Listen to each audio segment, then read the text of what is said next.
Nós estamos tratando a questão de tráfico, tanto de drogas quanto de tráfico de pessoas. E a discussão das mulas do tráfico e a sua relação com o tráfico de pessoas, ela é essencial nesse momento, porque a gente precisa entender, nesse contexto, a questão de gênero.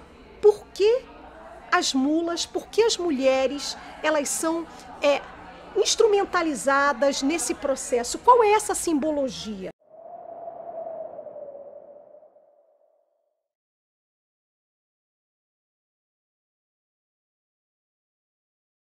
A mula, do ponto de vista social, seria aquela pessoa que é designada para realizar o transporte de drogas e, em razão disso, ela responde pelo crime do artigo 33 previsto na nossa Lei 11.343 de 2006. O homem, a pessoa se aproxima, estabelece uma relação de confiança, fala, eu vou te ajudar, vou te levar para o Brasil e lá você vai ganhar muito dinheiro. Só quando ela chega aqui é que ela percebe que ela foi enganada. Ela, por um fato da vida, por uma necessidade social e econômica muito alta ou por uma situação psicológica, ela se submete à realização daquele ato. É quase raro você encontrar alguém que venha de uma situação porque quer ser a mula, quer fazer desta forma, independente do que ela vai passar, o risco que ela vai correr de vida, inclusive quando engolem a droga. Então, não existe alternativa outra para elas, a não ser quando recebem essa proposta, não é, de serem mulas para o tráfico. Então, é uma situação que a gente precisa entender a partir de causas anteriores. Uma falou uma vez que ela foi contratada para ser cozinheira na Itália. E na hora de ir para o aeroporto, o que ela percebeu, que eles estavam dando droga para ela carregar, ela ficou num dilema cruel.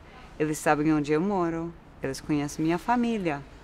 E ela falou, eu não senti que eu tive opção. Aí ela acabou recebendo a droga e foi presa aqui antes de sair do Brasil. Nós temos uma situação muito complicada aqui em São Paulo, no aeroporto de Guarulhos. Existe uma sala que se chama Conector.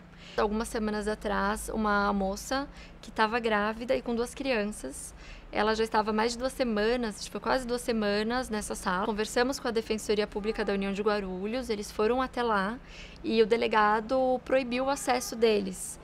Ou seja, os advogados não têm acesso a uma pessoa que está... É uma forma de detenção administrativa irregular. Elas entram já condenadas no processo. Ninguém olha para elas como seres humanos, ninguém quer saber. É um processo que está na frente e é um a menos depois da condenação. Eu chamo isso de formalização da condenação. Esta pessoa já entrou condenada. Hoje existe uma presunção de que a mula integraria uma organização criminosa. A nossa impressão é que a Polícia Federal não tem interesse em buscar os reais responsáveis por isso. Isso dificulta muito a defesa criminal e também na individualização na aplicação da pena, porque nós visualizamos que muitas vezes a mula ela não integra a organização. Hoje nós trabalhamos com o direito penal do fato, o que a pessoa praticou, e não o direito penal do autor. E acabam criminalizando essas mulheres que são as vítimas. É necessário abordar a diferenciação entre as distintas figuras, entre as distintas pessoas que fazem parte dessas organizações criminosas. Então, pessoas que ocupam posição de alto comando, que têm uma lucratividade muito alta, são muito diferentes de pessoas, por exemplo, que trabalham como aviões ou como mulas do tráfico. Então, essa situação ela torna muito vulnerável a mula. É a pessoa que realiza o transporte lá na ponta, muitas vezes em situações extremamente difíceis, exposta à violência do aliciador e também da força policial. E quando nós temos uma dimensão transnacional do fenômeno da mula, então, nós temos pessoas expostas a uma situação de tráfico de pessoas ou de redução à condição análoga de escravos.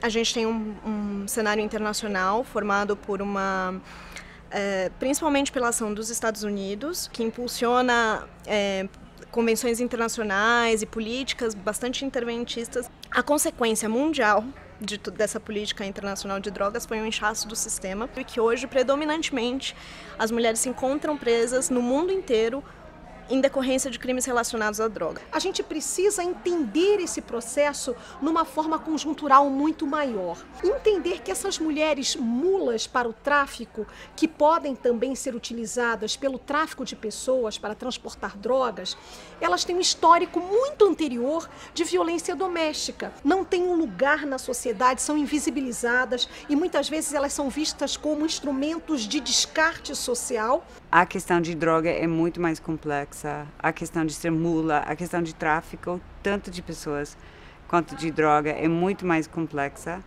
do que nós entendemos, e eu acho que tem que ter um trabalho forte de verdade com o judiciário, com o Ministério Público, com os juízes e até com alguns defensores.